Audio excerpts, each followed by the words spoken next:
சித்ராவின் தற்கொலை வழக்கில் புதிய தகவல் ஒன்று போலீஸ் தரப்பிலிருந்து வெளியாகியுள்ளது. அதன்படி சித்ரா கடைசியாக பேசியது மாமனாரிடம் என்பது கண்டறியப்பட்டது. சித்ரா இறந்த ஒரு வாரம் ஆன நிலையிலும் அதன் அதிர்ச்சி இன்னமும் ரசிகர்களிடமிருந்து விலகவே இல்லை. இது தற்கொலைதான் என்று உறுதிப்படுத்தப்பட்டாலும் அதற்கான காரணம் தெரியாமல் தவித்து போய் உள்ளனர். போலீசார் ஹேமத்திடமும் சித்ரா பெற்றோரிடமும் ஹேமத் பெற்றோரிடமும் டிவி சீரியல் குழுவிடமும் ஹோட்டல் நிர்வாகத்திடமும் என அனைத்து தரப்பிலும் விசாரணை நடத்தியுள்ளது. இதில் முதல் நாள் விசாரணையின் போதே சித்ராவின் செல்போனை பறிமுதல் செய்து ஆய்வு செய்ய தொடங்கினர். அப்போதுதான் அதில் இருந்த சில பதிவுகள் அளிக்கப்பட்டதாக தெரிய வந்தது. இதுதான் போலீசாருக்கு முதல் சந்தேகத்தை ஏற்படுத்தியுள்ளது.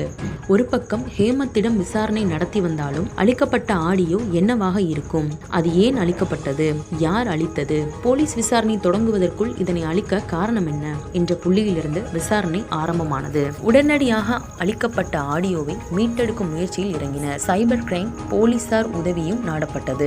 ரெக்கவரி சாப்ட்வேர் மூலம் அதில் அளிக்கப்பட்ட ஆடியோவை மறுபடியும் மீட்டனர் போலீசார். அதில் இருந்த ஆடியோ பதிவுகள், தொடர்பு எண்கள் உள்ளிட்ட விவரங்கள் திரும்ப பெறப்பட்டன.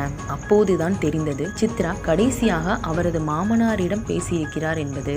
அதில் தங்களுக்குள் நடந்த சண்டைகளை ஒன்று விடாமல் சொல்லி அழுதுள்ளார். அதே போல மாமனார் செல்போனில் உள்ள அழைப்புகளையும் ஆராய்ந்து இதனை உறுதி செய்தனர் போலீசார். சந்தேகத்தால் தினம் தினம் கேவலமான வார்த்தைகளால் ஹேமத் திட்டி தன்னை காயப்படுத்துவதாக சொல்லி கதறி அழுதாராம் சித்ரா.